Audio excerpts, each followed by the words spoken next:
Welcome back to Boilers and Beyond. I'm Jordan Jones.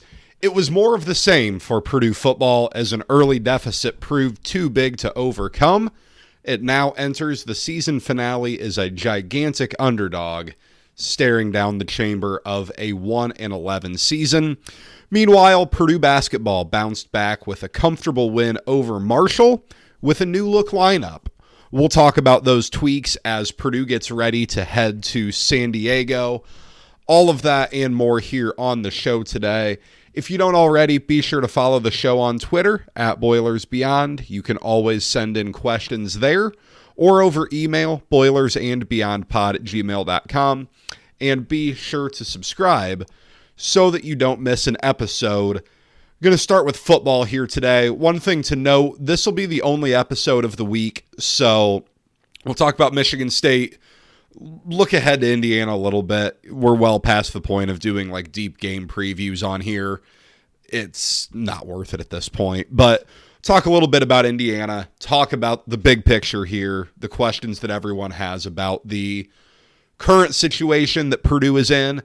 Then we'll talk about Marshall a little bit, new lineup changes, and look ahead to that tournament out in San Diego. So a little longer of an episode this week, but with Thanksgiving travel and nothing really going on between now and Thursday, just one longer episode this week. But Purdue loses up at Michigan State 24-17, a game that can really best be described as a tale of two halves. In the first half, Purdue didn't look good. Purdue falls behind 24-3 at halftime. Michigan State scores on its first four drives. Purdue's defense, really struggled. 3 touchdowns and a field goal against a Michigan State offense that's pretty limited. We watched that game, and Michigan State's offense wasn't very good. But in the second half, Purdue's defense rises up and sort of figures out Michigan State, really puts Aiden Childs in a bit of a blender, and Purdue's offense gets a little bit going. It punches a couple in the end zone.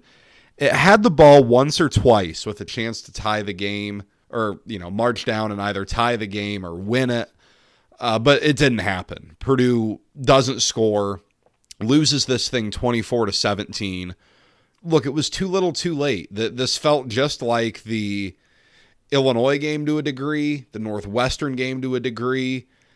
In both of those games are a little different, but it's the same concept. Purdue falls behind early, down double digits at halftime, comes back.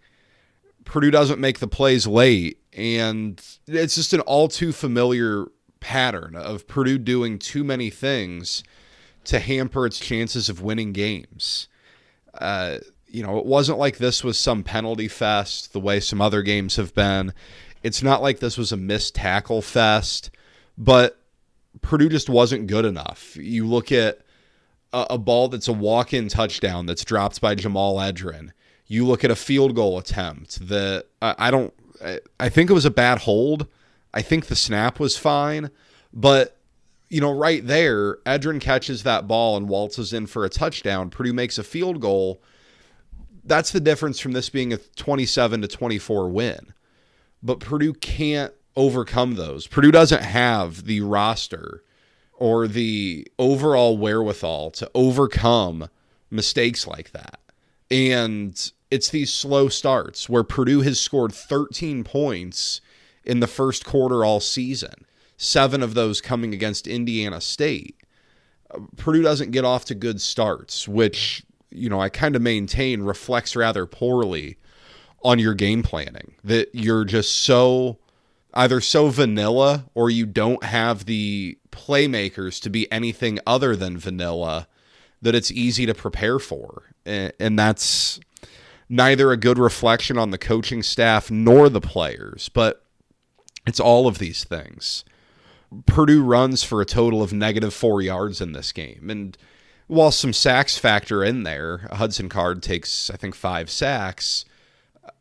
This isn't an offense that gets a ton going. And it was a little bit the opposite. At times this year, it's been a very ground-heavy offense that's had success. In this game, Hudson Card plays really well, throws for over 300 yards for just the second time in a Purdue uniform. I'm telling you guys, and I tweeted this and I got a lot of pushback. I guess I'll die on this hill. Not that it's that much of a debate. I don't think anyone's really having these great debates about Purdue football this year, but Card's a pretty good quarterback. He's not a Drew Brees, a Kyle Orton. He's not a Purdue legend at quarterback. Probably not an NFL guy, but man, he's been put in such an impossible situation. Outside of Max Clare, he has nothing to throw to. The offensive line isn't great. The play calling has never helped him out. I think Ryan Walters has been an upgrade over Graham Harrell in terms of just putting Card in positions to succeed, which says a whole heck of a lot. But, I mean, it's not gone well for either side. And, he's going to go into his final game at Purdue on Saturday, and just as a whole, this situation hasn't worked out as anyone hoped. And it's almost like Hudson Card is a microcosm of the entire situation at Purdue right now. But it hasn't gone as planned. Purdue hoped Hudson Card would be that quarterback to really lead a push in Ryan Walters' first couple of years, to lead a surge that announced Ryan Walters' presence in the Big Ten. And I think for Hudson Card, he hoped that he could become a cradle of quarterbacks guy, that he could be the next guy who, sure, it didn't work out for him at Texas, but he hits the portal and gets in a spot where he's the guy and, uses that to put together a nice career. And it just hasn't worked out. It's certainly far from just his fault, but, kind of a bummer. But he did at least put together a really nice game in this one. But I think it's important to note, Michigan State is not a good team. It's hard to watch this game and come away feeling very good just because Michigan State was rough. Aiden Childs has some talent, and, you can see why he, at times, was a highly regarded quarterback. I think there's still a lot to like about his future. He has some arm ability, but he's a loose cannon out there. And, down to down, he was not consistent enough for Michigan State. Michigan State has a poor offensive line. It doesn't run the ball well. Defense is fine, but this was not Purdue losing to a particularly good team. I thought it was interesting how hyper-focused the TV broadcast was on Ryan Walters during the game. That was something that I don't know that I've really seen before. That was fascinating to me. It's not a secret the pressure is mounting in West Lafayette. It's not a secret that Ryan Walters is on the hot seat now. And whether he gets fired, and we'll talk about this, but whether he gets fired after this next week or not, he's on one of the hottest seats in the Power Four right now. And the broadcast really leaned into that. And I guess when you're putting Purdue, Michigan State on national TV, you've got to have some stuff to talk about and something to keep viewers interested that's more than just teams combining for 5 wins going at it in the second to last week. But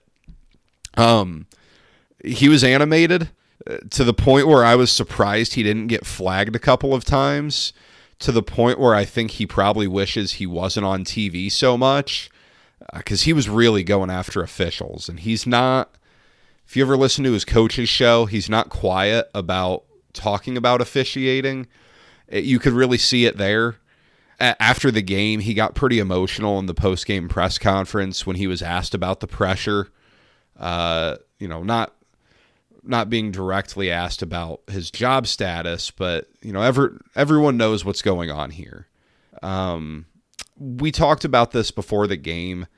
If the rumors are real that the Michigan State game was very significant in determining what's next, this was not a particularly good day for Ryan Walters, for this staff's future, because it looked the exact same. It didn't look very different. It was more of the same, where Purdue just gets off to such a poor start that it can't climb out of that hole. And this is not a good opponent you're facing. You only score 17 points. Now, your defense only gives up 24, which is a big improvement, but you're averaging 17 points a game right now, and that's with 249 pieces included. It looked so much like more of the same. I don't think there's no way anyone came away from watching that game and felt better about the situation. I don't know that you felt tremendously worse, but we've reached the point where this is what it is. This is a 10-game losing streak. And you know what? Purdue going down to Bloomington is almost a 4-touchdown underdog. Purdue's probably going to finish this season 1-11 with mostly non-competitive losses, with 3 close losses, and a couple of intermediate losses, and a lot of big losses. The conversation has started to begin now. Who's going to transfer? Who may return to Purdue? Kind of strange.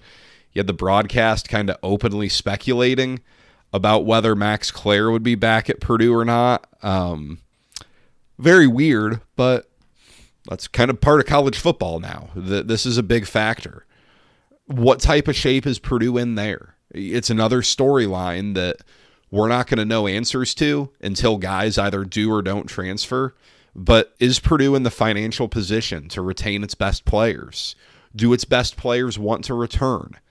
There are some conversations to have here that are certainly playing out now, that when the portal opens 2 weeks out, right after the playoff field is announced, we'll see what that looks like. But if you're Purdue making decisions here, you've seen what you've seen so far. And if you're going to move forward with this, you've got to have reasons to believe that this can get better next year, that it can probably get a lot better next year with a new coaching staff outside of Ryan Walters. Are you capable of greatly improving the roster, or are you looking at this again? As far as next week goes, Purdue going down to Bloomington, to my knowledge, this is the largest underdog role Purdue has faced in this series. Purdue opened up as a 25.5-point underdog. That was on DraftKings this morning. I think Circa opened it at 26.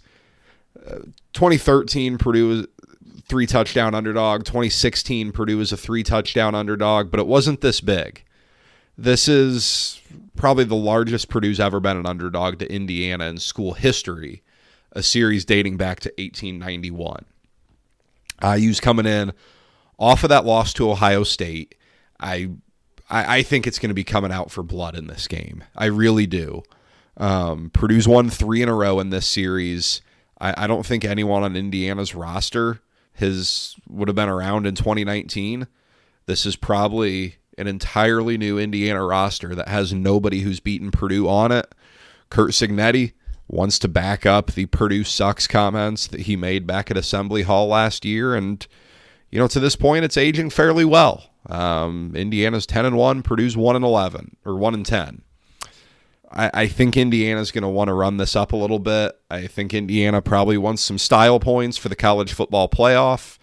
I believe Indiana will know before this game if it has any hope of playing in the Big Ten title game. I don't think it really does. I know Ohio State would lose to Michigan, and then I don't know how the tiebreakers work, but I don't think Ohio State's going to lose to Michigan anyways. Look, it's a night game in Bloomington. It's a sold-out crowd. It's going to be cold. Kind of a nightmare situation here for Purdue to close out this season. That's been a nightmare overall. I mean, can Purdue even be competitive here? Because when you look at what Purdue has done against ranked opponents, I mean, it's not been close. It's a 59-point loss to Notre Dame. It's a 35-point loss to Oregon, 45 to Ohio State, 39 to Penn State. Indiana's a little bit different than the rest in the sense that it's not that, doesn't have that elite talent base on the roster from a recruiting ranking standpoint, but it is a definitive top 25 team, however you feel about their playoff situation. I would think after this game we get some word about what's next. I don't think you can really just be silent and move on to the next year. There has to be some type of statement. if not a press conference. If you're going to keep Ryan Walters, obviously there's a press conference if you elect to go in a different direction. But if Purdue's making a move on Ryan Walters, I would suspect we know on Sunday.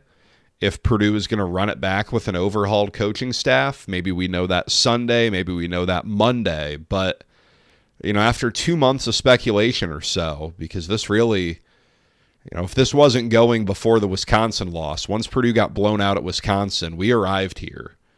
Now it's kind of time to get these answers that have been long awaited.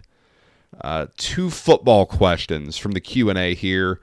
If Purdue does retain Walters, what chance do you give them to retain their best players? Maccabee, Claire, Thieneman. Look, it comes down to 2 things. Is Purdue prepared to pay them? And how much do these guys want to stay? Max Claire is really good. He is a really high-level tight end. He's going to have a ton of options if he decides to leave Purdue. The broadcast was speculating about it. Does Purdue have the bandwidth to go pay him and keep him back, to keep him at Purdue? That's a big one. Maccabee and Thieneman will certainly have their options. It's not been a great year for Thieneman, but he's asked to do an awful lot in this defense. I think a lot of folks would probably think that if you have a little bit simpler of a assignment for him, that he could get back to that form that allowed him to burst on the scene. Maccabee's a nice veteran back. There's absolutely room for him at good places. So, does Purdue have the money to pay these guys? And ultimately, how badly do they want to be at Purdue? Does what Purdue decides to do from a coaching standpoint play a factor in that? I don't know. But, yeah, that's kind of your big story here, because Purdue's going to have a week after the bucket game to start talking to these guys before the portal opens. And, Purdue's already talking to these guys. Purdue's recruiting its own locker room now. Probably other schools are recruiting Purdue's locker room now, just like Purdue is probably recruiting some other schools' locker rooms right now. That's what this is. But, yeah, we're going to find out a lot of this soon. And then what is the reason Walters is even being considered to come back? The buyout, knowledge of the athletic department, it makes no sense. This is no longer a sport. You can give a 4-year leash when it's this bad. I kind of agree with that. Certainly in the sense that this is not a sport where you're giving a big leash anymore. The money has gotten so big. The pressure to win has gotten so big. The opportunity cost of not being competitive is so big. This is not a deal where you give a guy 4 years to get his own recruits in there and then reevaluate. The buyout is absolutely a factor here. Purdue would owe Ryan Walters over $9 million. You'd be looking at, maybe $11 million when you factor in all the assistants. That's sizable. I think Purdue has it. With this Big Ten money, Purdue's got to have some money. But that's a lot. That's a big ask. Sorry, knocked my microphone over there. I think the other thing, too, even in the modern era where coaches turn over quicker than they used to, I think 2 years is still pretty quick. 2 years is not a ton of time. When Purdue made this hire, it did so because I assume had great belief that Ryan Walters was going to be the guy who would be a long-term coach at Purdue and would really establish himself as that guy. I don't want to be too dramatic and say, Purdue's Kirk Ferentz or, like a Mark Stoops who's been at Kentucky for a long time now, but something in that vicinity. A guy who is Purdue's coach for a while. Football's Matt Painter to a degree. By all accounts, Walters wants to be that guy at Purdue. But through 2 years, it looks like anything but that. Purdue doesn't look like this is going to be long-term sustainable. Now, does the belief still exist internally? I don't know. These people are there daily. These people know the ins and outs, the X's and O's of the athletic department, the dollars and cents, to a level that you and I never will. But yeah, I mean, I think the buyout is a big factor here. And I don't know. Maybe there's still some belief there, but it would take a little suspension of disbelief to think that, Purdue's just going to do this again another year. But we'll find out sooner rather than later. 2024 is coming to an end, and there were so many highlights of this year. While it may not have qualified as a highlight, did you review your insurance coverages with a professional this year? If not, give me a call at 317-846-5861 or email me at jordan.jones@infarmbureau.com. We will go over your current insurance program for free with no obligation to even receive a quote. And we'll talk some Purdue sports in the process. Reach out today and we'll knock it out before the end of the year, no matter where you are in Indiana. Switching gears to what you all probably came here for, the basketball side of things. Purdue wins on Saturday 80-45. Probably the most forgettable game you're going to have in some time. A noon tip-off on a college football Saturday. Little anonymous there. But Purdue shook up the starting lineup and the rotation in this one. And that made a big difference. Myles, Colvin, and Camden Heide replaced Jakari Harris and Will Berg. Purdue going to a small ball look. It paid dividends on the offensive end. Purdue got off to a really roaring start on offense. Hit a lot of shots early. Got a pretty sizable lead early on. Colvin and Heide really led the way, leading the charge as Purdue got up big. And it never looked back. Yeah, this game wasn't very close. Marshall, not particularly good, but, with this smaller lineup, I was a little surprised by Purdue's ability to force turnovers. Purdue did a pretty nice job forcing them. Purdue, again, some of these were unforced. Marshall, not great, but Marshall turning it over 19 times. Boy, I can't tell you the last time Purdue had an opponent turn it over 19 times. That's a ton. I thought Purdue was really active with its hands. I thought it was quick defensively. It was quick to get to the ball. Now, it wasn't great at staying in front of the ball. Not going to be a strength of Purdue this year, but it was quick defensively. It was able to do some good things with that lineup. Now, on the flip side, rebound struggling. 14 offensive rebounds for Marshall. Purdue only wins the rebound battle by 1. And a 35-point win, that's not particularly great because you're making a lot of shots and they're missing a lot of shots. But the 14 offensive rebounds are your concern. That's just way too many if you're Purdue. You can't allow that. And when Purdue does go smaller, it needs Camden Heide and Myles Colvin to really rebound their butts off, along with Trey Kaufman-Renn. Braden Smith's going to get in there. Fletcher Lawyer's not a great rebounder. So, that's going to be a concern. I do like the floor spacing on offense with that lineup a lot. You have shooters out there. You have 4 shooters in Trey Kaufman-Renn, and it allows Braden Smith to kind of wheel and deal out of that pick and roll action. You saw it early on. He had like 6 assists in the first 5 minutes. And if that game was competitive, the way Marshall was guarding Purdue, Braden Smith would have had like 20 assists. He was automatic dealing that thing. But, it's important to remember, especially, this is the case with any lineup, any time, but especially this year, no matter what Purdue puts out there, it's going to have some limitations. It has limitations when it goes big. It has limitations when it goes small. Most teams do. It's not often that you have a team like Purdue did last year where your limitations are pretty narrow. There are going to be some weak spots this year. Some teams are going to be able to exploit it. Some teams aren't. We'll see. I don't know how much that'll take place or not, but I do think this lineup is probably Purdue's best all-around lineup. The rotation at center looked different too. And that's important to note because Caleb First came off the bench first, no pun intended, then Raleigh Burgess. And it wasn't until, pseudo garbage time that Will Berg came in. The game was long past decided. There were like 10 minutes to go. On the last pod, I said that I thought Caleb First was likely going to become Purdue's top option out of that center grouping. That turned out to be the case. I expect we see that all year. Raleigh Burgess kind of jumping over Will Berg. Look, it's interesting. Burgess does some nice things. He can shoot the 3 ball.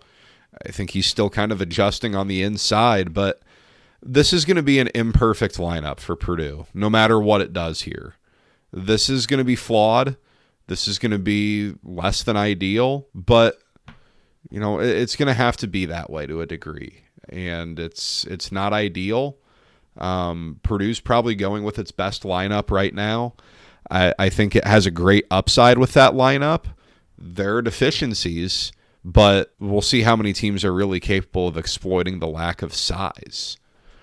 Purdue's heading out to San Diego to play in the MTE. Got NC State on Thursday, 3 o'clock Eastern on your Thanksgiving, so schedule your turkey accordingly. And I hope for all of your sakes you're doing a smoked turkey, by far the best way to consume a turkey. NC State, 5-0. All 5 wins are in bye games, no tests to this point. A Final Four rematch that should serve as your reminder how fluky the NCAA tournament can be. NC State was not a Final Four team by any sense of the imagination, but it got there, and it's outside the top 50 in KenPom a year after going to the Final Four. Who'd have thought? Shooting below 30% from 3, shooting very well inside the arc. Kind of tells you what you want to take away. If Purdue can defend well in this game, I would think it's going to be all right. That's a big ask because Purdue has not often defended great this year, but this is a pretty limited team from outside. The juicy storyline of this tournament would be if Purdue and BYU met, especially in the championship game, for, what you could call the Cannon Catchings Bowl. The one-time Purdue signee who was, I don't know if he was on campus or not, but about to be on campus and start practicing before he got out of his letter of intent, went to BYU. I don't know how much bad blood does or doesn't exist there, but it would certainly get the fan bases fired up, and that's what this is all about. Both these teams, BYU and Ole Miss, are going to be solid. They're both 5-0.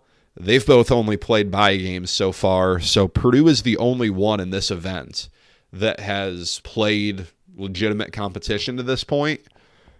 Does that benefit Purdue? We'll find out. You certainly have more deficiencies on tape, but you've also had a chance to learn from those and have those exploited. So we'll see. This is a little bit lower level of an MTE than what Purdue has done the last couple of years when it's been involved in the real big kahunas. You look back to the Mohegan Sun event, which was really big. I can't remember, was Tennessee the other team in that? Purdue, Villanova, North Carolina, and someone else. The PK 85 that Purdue won was massive. That was a big deal. And the Maui Invitational last year was just loaded. And Purdue was awesome in that. Purdue's probably the favorite to win this thing. Probably not heavily. If you go 2-0, that'd be awesome. I mean, that would be a great trip. These aren't elite teams, but they're good. They're respectable. And Purdue is not going to be that elite level team this year. Purdue's going to be a very good team. Go out and get a couple of wins, that'd be very good. Because from here on out, Purdue only plays one more non-major game. You have Toledo on December 29th. For this time, we'll still call Minnesota a major game. So, look, that's it. Everything else is a Power 4 non-con game or a Big Ten game. We know a decent amount about Purdue at this point. We don't know everything, but there's going to be more baptism by fire here. Those freshman guards are going to get it. The inexperienced big guys are going to get it. Purdue's going to kind of build through this thing this year. It's going to be fascinating to watch the team grow a little bit because I do think this is one of those situations where Purdue could be quite a bit better in March than it is here in November. The one question I had here about can you summarize upcoming official recruiting visits, which I assume was about basketball? For football, that's going to be all done. You'll have some visits in December for high school kids. You'll mostly have them for portal kids. In terms of basketball, I really can't. I have no idea. Purdue's done with the 2025 class. It has Antoine West signed. By all accounts, Purdue's not looking for anything else. That Sebastian Williams Adams or whatever committed to Auburn, so that's out of the picture. 2026 looks like it'll be a big class. That's the class that replaces Smith, Lawyer, Kaufman-Renn. I think Brian Waddell's scholarship is in that class as well, I think. Right? I don't know. I think that's the case. Stephen Reynolds, South Bend, Washington, had a visit. A couple of kids from out west were there for the Alabama game. You have Luke Ertl committed. But I really have no idea. With high school basketball, I get very into tracking kids from Indiana because I love Indiana high school basketball. Yeah, I get into that, but some of the other stuff gets hard. Purdue hasn't had this in this 26 class. I don't know. It's got some Indiana kids. It'll be easy to track that, but 25 it really didn't, besides Sisley, Trey Singleton a little bit. But yeah, no, I really don't have a great update here. We'll see where things go. One thing I wanted to touch on here, kind of the beyond part of this. Major hats off. Warsaw Tigers headed to state 5A. First state title appearance in Warsaw high school history. That's my alma mater. Go get them, Tigers. Decatur Central on Saturday night at the same time as the Bucket Game. Going to be split screen and TV in my house because, that might be the biggest game going on in Indiana. Saturday at 7. Warsaw, Decatur Central. Bring it home, Tigers. But also, the conversation around the college football playoff right now is at a fever pitch. And we're kind of in the center of it here in Indiana because the Hoosiers and the Fighting Irish are both probably going to be in the playoff at this point, despite, to a degree, questionable resumes. Indiana obviously does not have a great win on its resume, does not have a big strength of schedule, nor does Notre Dame really. It won at Texas A&M, it lost to Northern Illinois. It's really spanked everybody since then, but Purdue's not involved. Purdue is about as far removed from the college football playoff as you can get. But this is a college sports story that I get very into. I'm a college football fan first and foremost. College football is my favorite sport by a mile. Look, with the 12-team playoff, and you can go back like 2 years on this, I've been adamant that I was not a fan of the 12-team playoff. I never have been. Because you are going to get some incredibly flawed teams in there. There are never going to be 12 teams that you look at and say, oh man, they deserve a shot at winning the championship. Unless you are into just giving so many teams a shot at winning it, which I'm not. I want to see the best team win it. That's what I want to see, is the best team be rewarded with winning the national title. And right now, look, how many teams do you really think can win this? Oregon, Ohio State, Georgia, maybe Texas. Do we really think Penn State can win it? We really think Notre Dame can win it? Big 12 champion, the Group of 5 champion, the ACC champion. Over half this field is going to be one that you look at and say they don't have a chance to win it. College football is in a really fascinating spot because this all blew up so quick. We're just 12 years removed now from the BCS, where the top 2 teams played for the title, and that was it. And then we went to the 4-team model that was fine and really didn't need replacing, but people got upset. Good teams were getting left out. I can give you that. Some of those Ohio State teams that got left out with Urban Meyer were really good. Georgia had some good teams get left out. This is how it is. But, we're sitting here now And we're trying to compare all of these teams across different conferences in a super conference era where it's really hard to compare. This is not pro sports. This is what gets really hard about this, is you're trying to compare apples to oranges to grapes to strawberries to cantaloupes to all of you're comparing so many different things here. The SEC is vastly different than the Big Ten. The Big Ten is vastly different than the Big 12. The Big 12 is vastly different than the Group of Five conferences.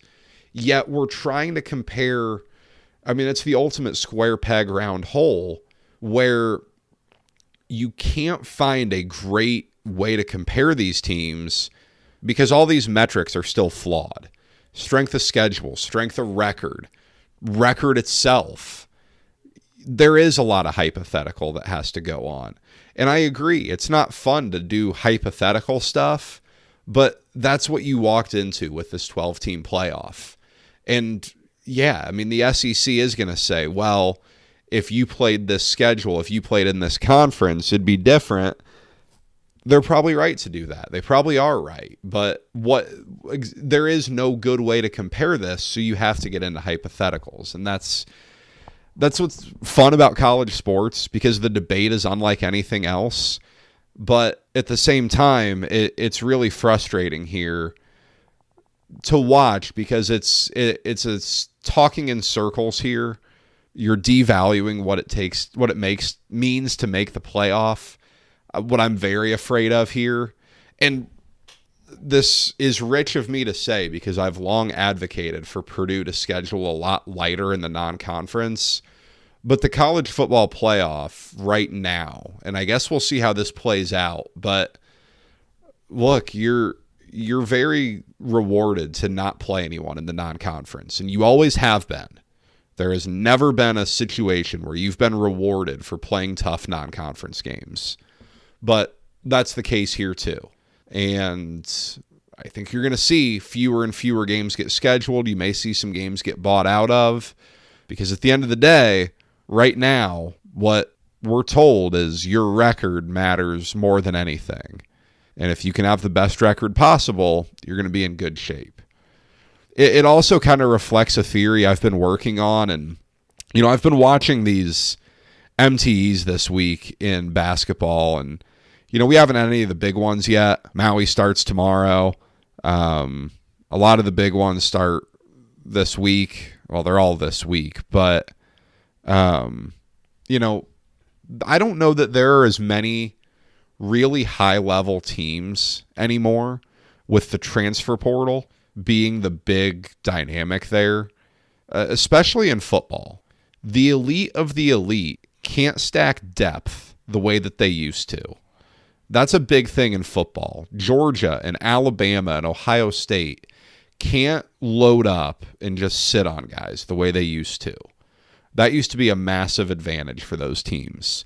That's not the case anymore.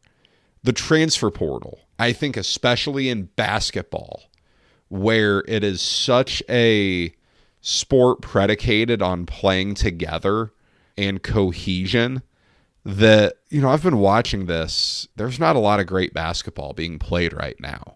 Now, this week will be better. Maui's this week. There are some really high-level teams playing this week. But as a whole, I don't know that you have as high level of teams anymore.